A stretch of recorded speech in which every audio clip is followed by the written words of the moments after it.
You're listening to the Health Courage Collective podcast, episode 76, Vitamin K, originally published November 24th, 2021.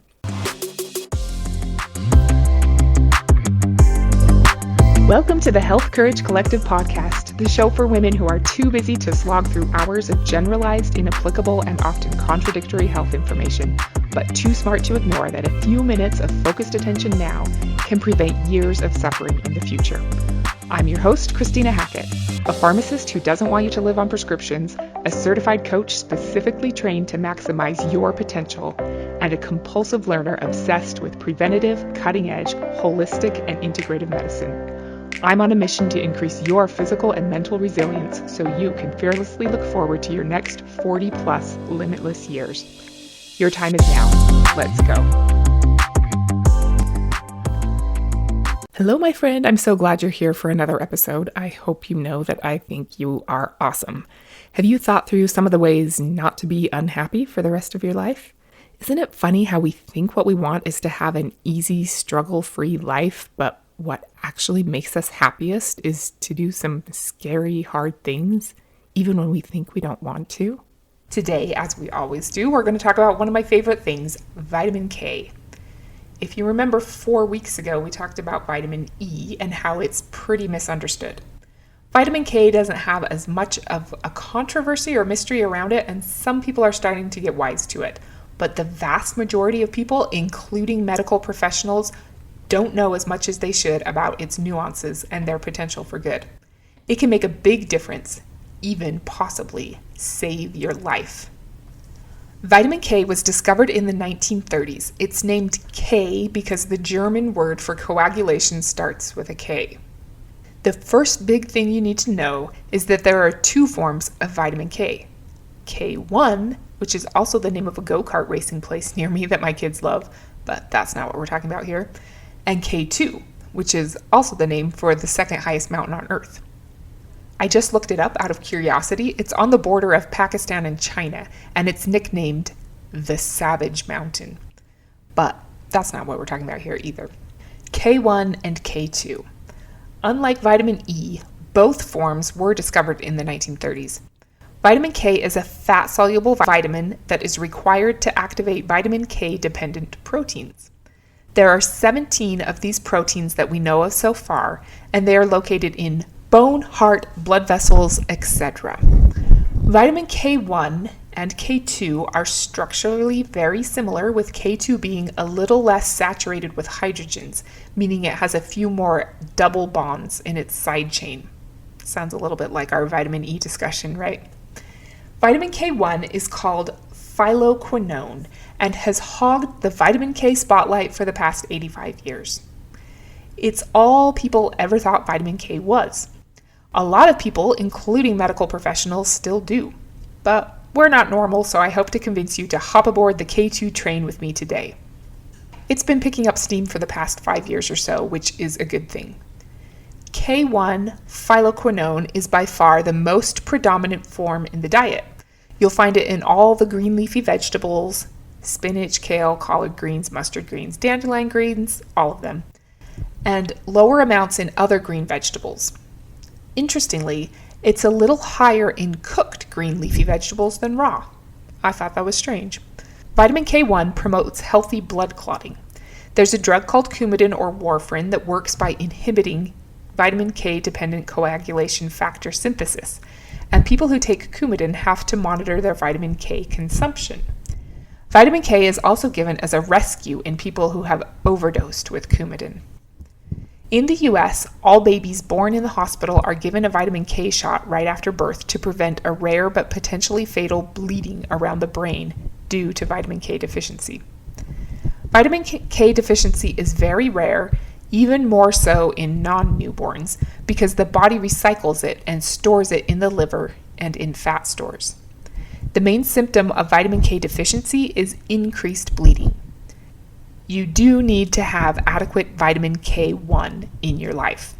My kids used to watch this teenage motivational speaker kid named Caleb Maddox, and he always said, "We're not average, we're savage." And that was a good thing, to be savage. So if K2 is the savage mountain, maybe K2 can be the savage vitamin. What do you think? Will that express how cool it is, or just make people wonder if it causes barbarianism? Because it definitely doesn't do that. But you would endure a barbarian lifestyle better if you had enough vitamin K2 around, so maybe it fits? Vitamin K2 is called menaquinone. There are multiple forms of K2. They are abbreviated MK for menaquinone, even though quinone starts with a Q, so I'm not sure what that's all about. But there are MK4 through MK10. As far as we know, all the forms MK4, 5, 6, 7, 8, 9, and 10 are all equally beneficial to our health. MK4 and MK7 are all you really ever hear about, all that are studied, and all that are available as supplements. Vitamin K2 is super cool, yet overlooked and underappreciated. Sounds familiar, right? Vitamin K2 is much less common in our diet, and we don't recycle it and store it in our body like we do with K1. You can become deficient in K2 in as little as 7 days if your diet is deficient. Most people in Western societies are deficient in K2. K2 is not found in green vegetables. It is mostly produced by bacteria. MK4 is a short-chain form, mainly found in dairy foods like butter, ghee, milk, and some cheeses. Grass-fed dairy and meat is always better for you. I love my Kerrygold grass-fed butter. There is also K2 in pasture-raised organ meats like liver and a little bit in pastured eggs. A very small amount can be formed in your body by converting up to 5% of dietary K1 into MK4 K2. MK7 is a long-chain form of K2, primarily found in fermented foods like cheeses, kefir, sauerkraut, and natto. A small amount can be produced by the bacteria in your GI tract.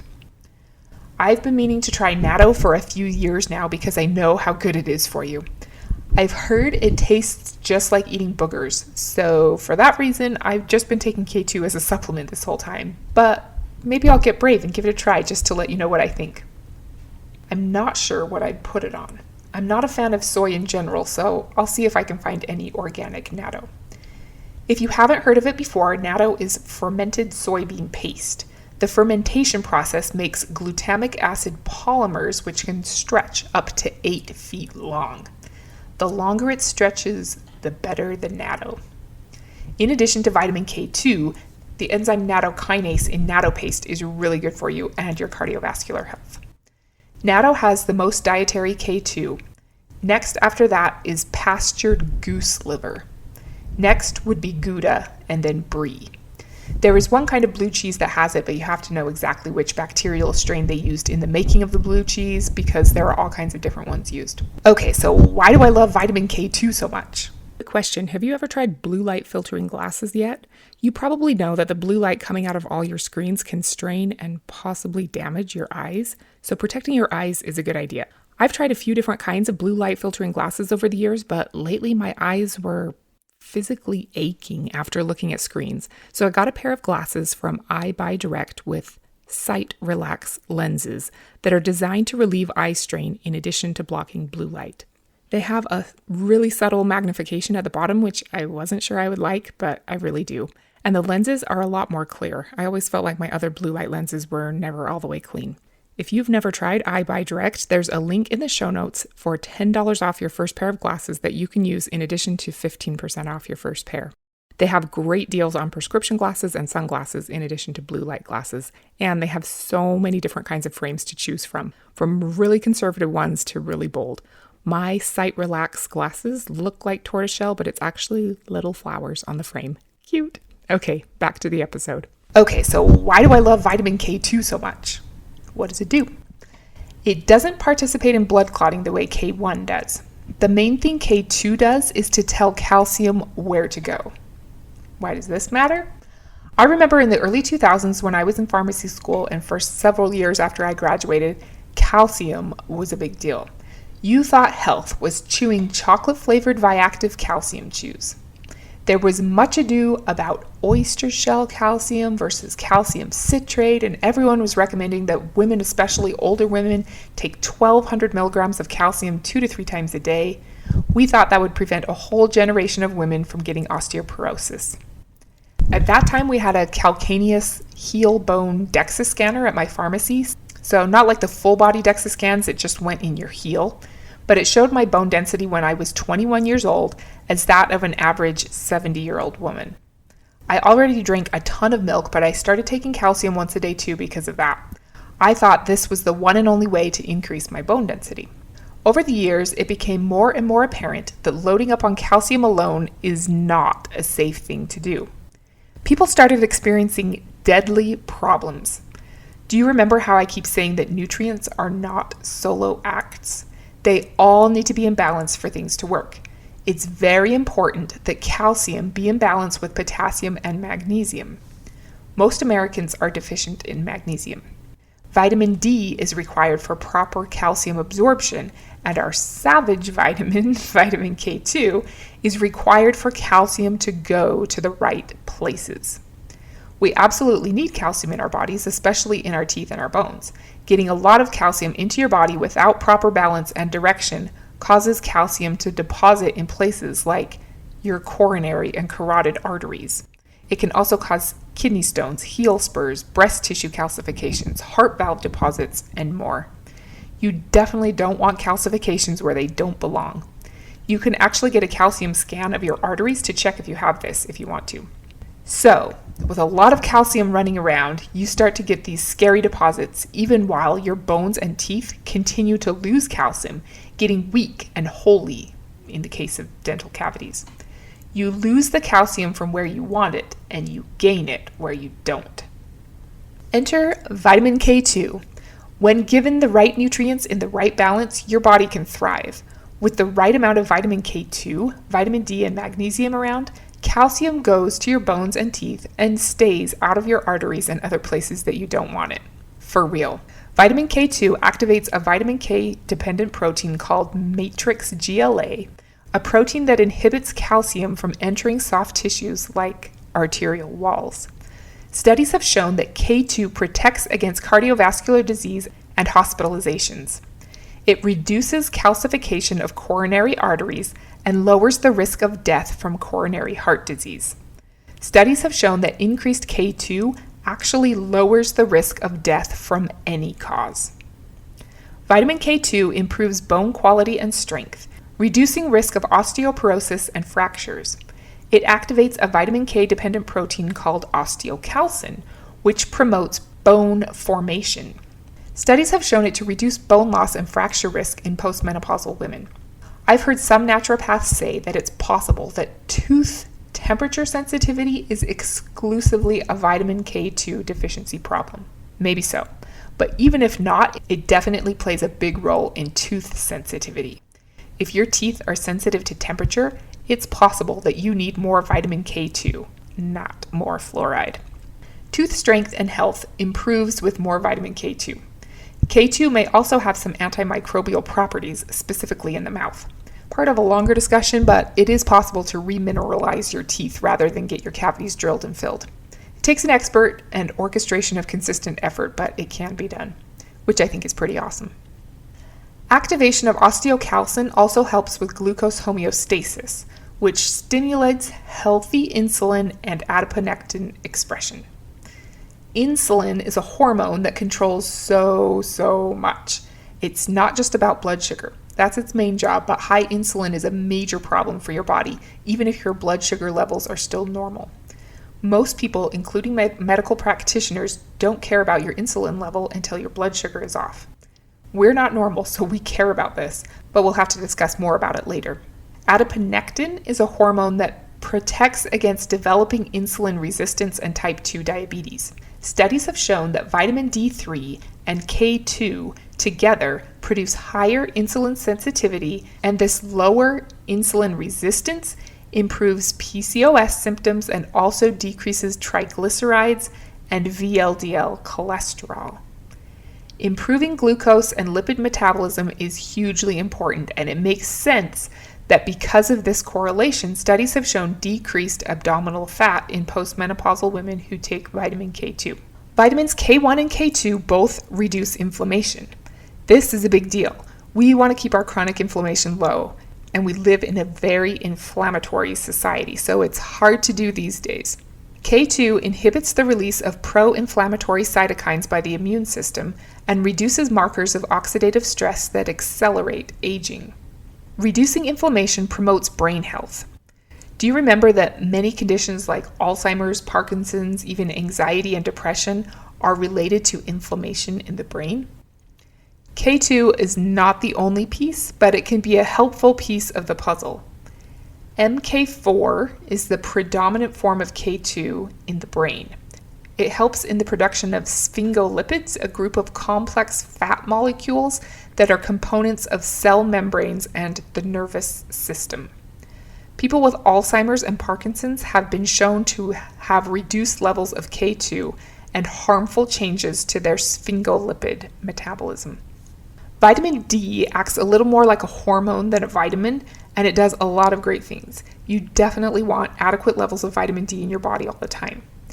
You remember from a few weeks ago that vitamin D is super important in order for your immune system to be up to par. It's also anti-inflammatory on its own, and it helps with calcium absorption. You can't absorb your calcium in your GI tract if you don't have enough vitamin D in your system, and it won't go where you want it to go without vitamin K2.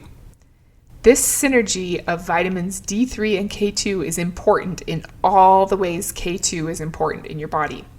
Vitamin K2 activates these different vitamin K dependent proteins, but vitamin D is essential in the expression of those proteins so they can actually do what they're supposed to do. Studies show that vitamin D and K2 together is better than either one is alone for improving bone mineral density. They are also better together for heart health, showing better decreases in atherosclerosis together than either is alone. As a fat-soluble vitamin, it's possible to overdose on vitamin D, which causes high calcium levels, nausea, vomiting, frequent urination, and kidney problems.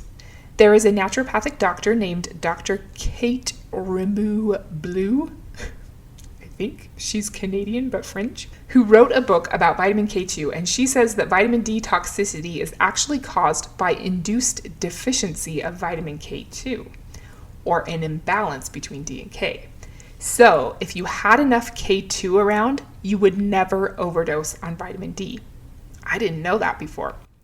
Vitamin A also plays a role in this little dance because vitamin A has a vitamin K2 sparing effect. So does D. So excess D can't cause K2 to go down as much if there's enough vitamin A present. So interesting how it all works together. Vitamin K2 and magnesium also appear to work together, but we're not sure the exact mechanism yet. Vitamin K2 is also really important in pregnancy, childhood, and adolescence. We won't go off on the tangent of helping your child's face, jaw, and mouth form properly so they don't have to get braces down the line, but it can be done, and K2 can assist with that. But it's really important in teenagers too, because their nutrient need goes up as their skeleton starts to grow very rapidly. We want their bones to have all the nutrients they need to grow quickly and be strong. Vitamin K2 deficiency is super common in adults, but even more so in adolescents, which isn't a surprise given that most teenagers don't eat a lot of fermented foods, goose livers, or brie. I haven't been giving my kids K2 in the past, but I'm going to start at least a couple times a week because their skeletons are definitely growing rapidly. I have a picture of my family on my desk at work that seems like it was just taken the other day. It was actually like 2.5 years ago. My oldest boy comes up to about my chin in the picture. He's taller than I am now and quite happy about it. So K2 in adolescence and early adulthood is a good thing to get that skeleton started out strong. It's easier to maintain bone strength than to try to build it out of weakness. I've mentioned before that I've been getting a DEXA scan once a year for the past 3 years to check up on my body fat percentage, lean muscle mass, muscle symmetry balance, and bone mineral density. My bone density is crazy high, like way beyond the 99th percentile. My last scan was a few months ago and she was like, I didn't think it was possible for your bone density to go up, but it did a little bit. She said I'm the poster child for skeletal strength, which made me feel good. I've got a lot of areas to improve on, but bone density isn't one of them. My hand surgeon told me that my bones were stronger than anyone he's ever operated on before, which is a lot of people. and he could really feel it as he was trying to screw all those screws into them. If you remember, this was not the case when I was 20 years younger and drinking way more milk and taking calcium supplements. I rarely take calcium anymore. I take K2 and magnesium and boron and some other good stuff, but I think the drastic difference is from K2 and from the fact that I fell in love with barbells about 6 years ago and truly enjoy picking up heavy stuff. I'm nobody special, so I know if you are consistent about weight-bearing exercises and getting enough vitamin K2, you can be osteoporosis proof too. There are other things we can discuss in the future too that help your bone strength, like other nutrients and, of course, hormones. If you don't want to consistently eat organic natto and goose livers, there are vitamin K2 supplements. We don't know if it makes a difference whether you do just MK4 or MK7. Getting either one is better than nothing. I try to take them both just for fun. Because it's a fat-soluble nutrient, it's probably better absorbed with food that has some fat, so like taking it at meal times is best. As far as I know, it's a pretty straightforward nutrient to make and take, so you don't need to find any kind of crazy formulation like you do with some supplements like glutathione or curcumin. As long as it's a company you trust to actually put in what they say they do and not use harmful fillers or binders, you're good to go. A typical daily dose of the MK7 form of K2 is 100 to 200 micrograms a day. A typical daily dose of the MK4 form of K2 is 10,000 to 45,000 micrograms a day. So the dose you take depends on whether you're getting MK4 or MK7. Most of the studies use about 180 micrograms of MK7. If you were to eat one serving of natto per day, you'd get about 350 micrograms of MK7. I'll put some links in the show notes to some supplements. As always, none of them are affiliate links. Buy whatever you feel good about. I'm agnostic. I have taken K2 supplements from Costco in the past. I take Pure Encapsulation's Synergy K now because that's what we have at my pharmacy. Carlson Labs, who I like, also has a K2 supplement, and Life Extension Foundation that I also like has several different vitamin K2 supplements. You decide what's best for you, but unless you regularly eat natto or goose liver, I would highly encourage you to consider adding vitamin K2 to the supplements you take. Thank you so much for taking the time to be here with me today and learning some tips that will help you live healthier for longer and possibly avoid prescription medications down the road. Next week will be the last Wednesday before Christmas. Can you believe it? It goes by so fast. We'll be talking about what health even is. Until then, nourish your bones, teeth, brains, and coronary arteries with some vitamin K2, and don't be normal. Thank you so much for tuning into the Health Courage Collective podcast. I am truly honored that you have paid me the enormous compliment of your time and attention. I would be so grateful if you would share this podcast with someone you know and subscribe so you never miss an episode. This podcast is for entertainment and information purposes only. Statements and views on this podcast are not medical advice. This podcast, including Christina Hackett and producers, disclaim responsibility for any possible adverse events by use of information contained herein. If you think you have a medical problem, consult a licensed physician.